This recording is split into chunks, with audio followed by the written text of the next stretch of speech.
The Missouri River was 10 stories below, chocolate brown and intimidating. Dr. Mark Hooks looked down at that river, and he was afraid of heights. And why wouldn't he be? He would be dropping 10 stories, and when he hit the concrete water, it would be 63 miles per hour that his body was traveling. He has spent many years preparing for this moment, and he had learned to control both his body and his mind. As I got to know him, this gentleman impressed me. We met in college, and he revealed very, very slowly to me that he had had illnesses during childhood.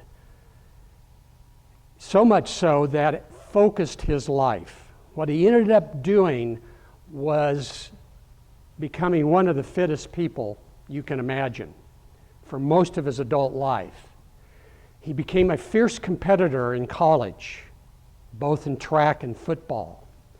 He also pursued other kinds of activities to improve himself academically. He entered the Marines, not because he had to, not because he was drafted, but because he wanted the rigorous training of Parris Island, the most gruesome boot camp in the world.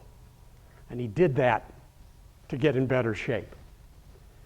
He also, in college, got a double PhD in exercise physiology and sports psychology, becoming one of the first to do that in the history of the university. He was the guy you saw out running when it was weird to be outside running. He actually got stopped by a cop asking him what he was running from. But Mark was a wilderness pioneer. It didn't come easily for him to talk to me about his background. As a matter of fact, he was very, very private. But eventually he continued to bring me into his realm. So in addition to doing this jump off the bridge, which he did successfully, he swam from Kansas City to St. Louis in the Missouri River for 5 grueling days, confronting hypothermia every step of the way, every stroke of the way. He had to deal with whirlpools, quicksand, barges, hooks for fishing across the river, and of course the unrelenting cold. But he did not get out of the water for 5 consecutive days until he looked at the Gateway Arch in St. Louis.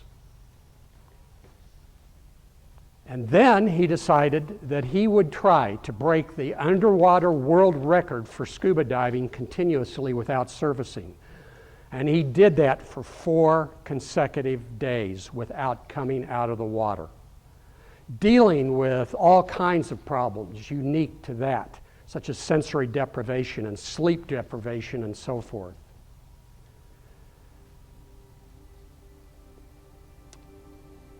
Finally, he opened up to me. After years of friendship, he said, "Brent, when I was a child and I was sick, I actually confronted an ocean of uncertainty," as in his words, and that was childhood cancer. A tumor appeared on his neck, neurogenic sarcoma. He had it removed surgically, and that set up the pathway of his life from that point on.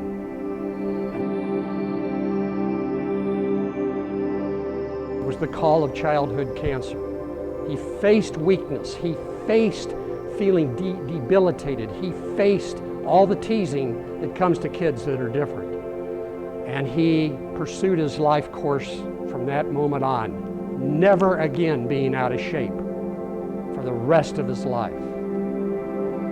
And then once the call happens, there, of course, is the quest. And for him, it was daredevil stunts, it was extreme fitness, it was being a leading doctor in the area of cardiac rehabilitation.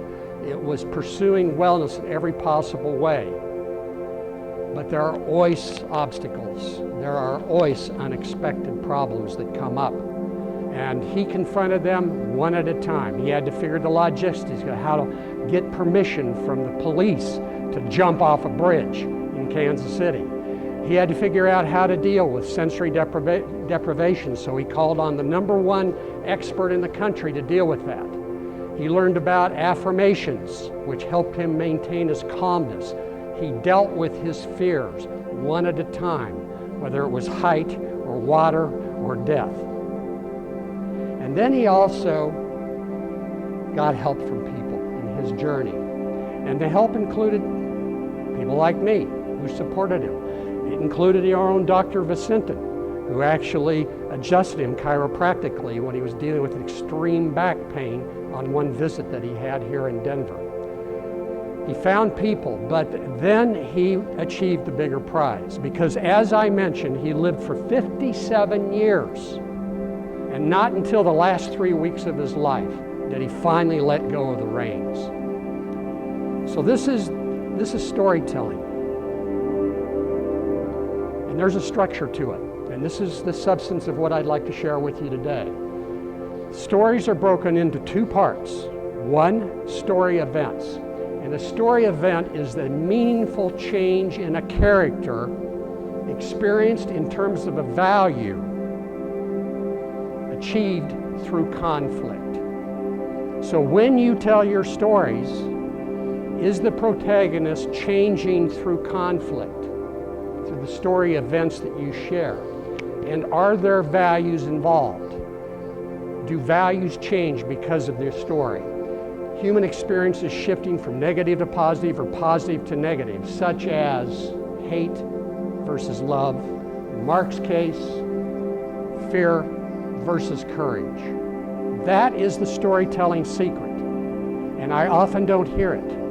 I hear stories, descriptive events, but I do not hear that narrative arc that we have learned through centuries and millennia. So I encourage you to think about what storytelling really is. Storytelling is the demonstration of truth. I could tell you get better and get better shape. I could tell you to lose some of those bad habits. I could tell you to stop overeating, to quit smoking, or I could tell you Mark's story.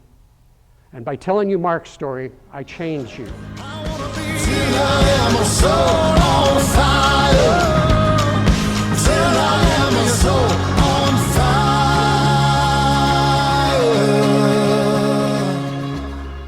What lesson can we learn from my friend Mark?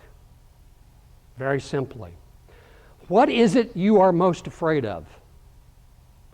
Do that thing that you are most afraid of, and it will set you up for the rest of your life to confront everything that life throws your way.